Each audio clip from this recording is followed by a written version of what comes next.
What if the United States is making a huge strategic mistake on the global stage?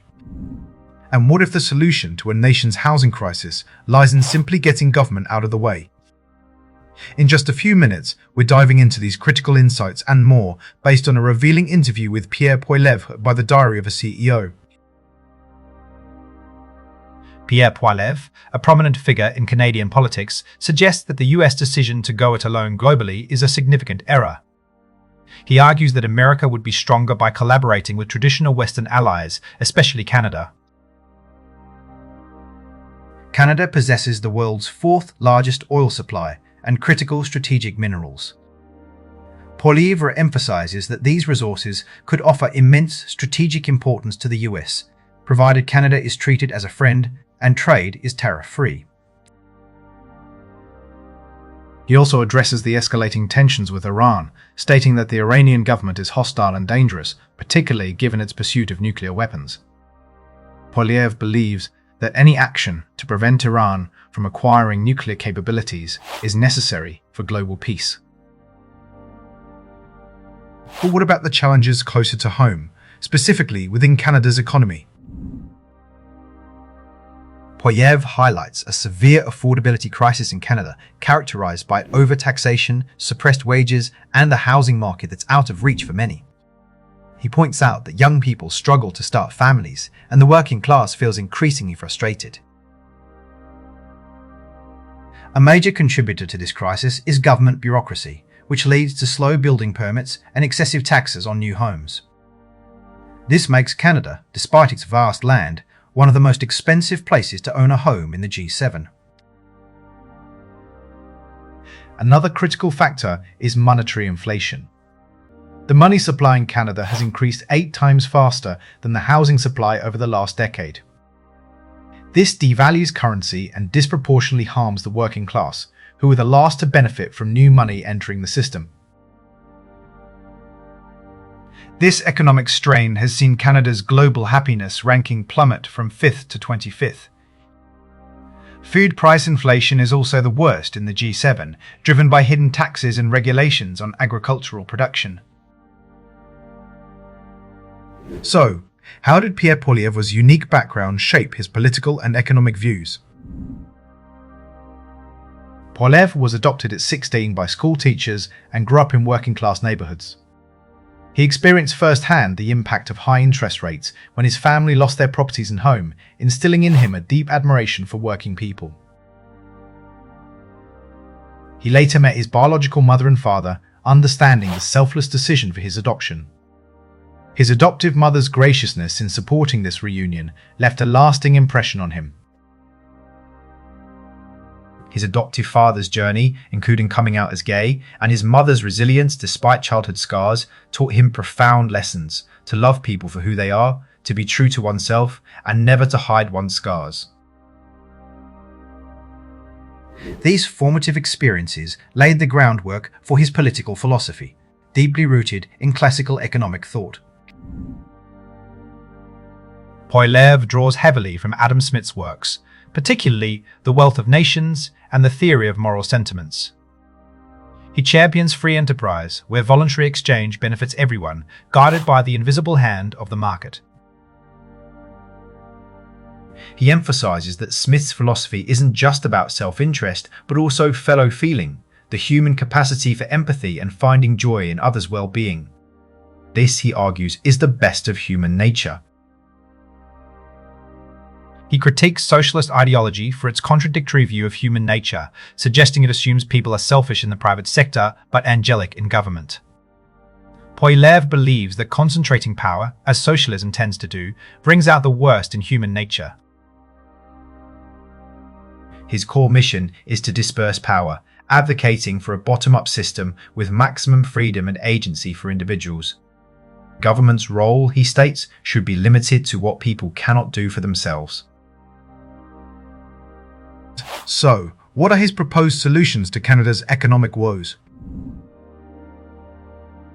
Poilievre's plan involves unlocking Canada's resources by removing bureaucratic obstacles and reducing taxes on work, investment, and energy.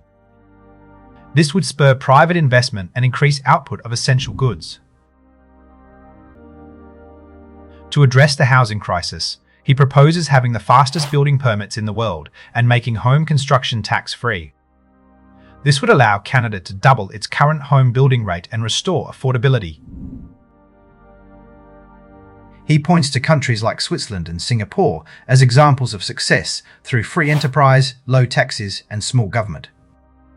These nations have achieved high wealth and low inflation by empowering individuals and businesses.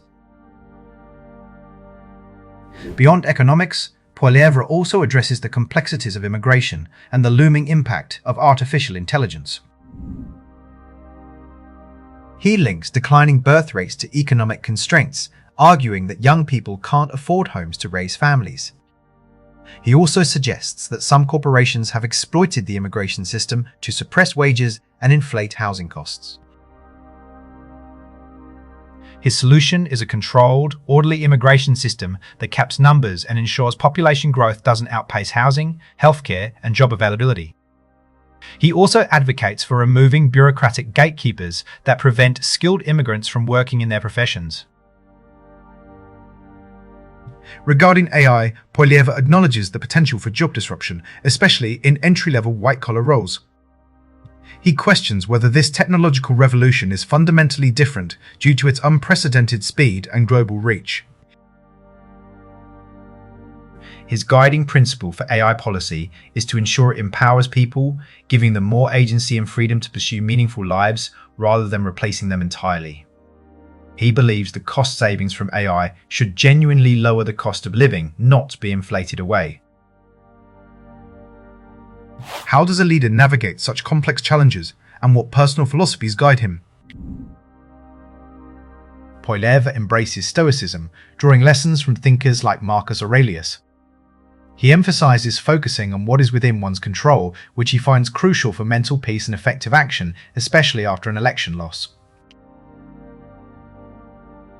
He reflects on how fatherhood has matured his temperament, fostering greater patience and a more thoughtful approach to politics. Despite his evolution, his core principles, articulated since he was 20, remain consistent: freedom, prosperity, and limited government. Poilievre is a vocal critic of wokeism and DEI, viewing them as illiberal ideologies that divide people based on race and gender rather than promoting true equality. He advocates for a meritocracy that judges individuals on their abilities, not their group identity. He argues that many systemic disadvantages faced by minorities are ironically created or exacerbated by government policies, such as housing regulations or occupational licensing barriers. He believes a free market and free speech are the best ways to ensure equal opportunity. Perhaps the most personal insights come from his experience as a father. His daughter Valentina is 7 years old and non-verbal due to autism. This experience has deepened his compassion for those who cannot provide for themselves, and reinforced his belief in policies that recognize the inherent worth and potential contributions of every individual, regardless of disability. He encourages parents of autistic children to focus on what they can control, seek necessary therapies, and embrace the unique joys their children bring. He describes Valentina as acrobatic, affectionate, and 100% authentic, a thrilling and magical presence in their lives. Looking to the future, what are Poilievre's greatest hopes and fears for Canada and the Western world? His biggest fear for Canada is that it will continue to block its own potential, leading to a slow decline where opportunity vanishes. For the Western world, he fears a departure from foundational principles of freedom, servant government, and democratic success.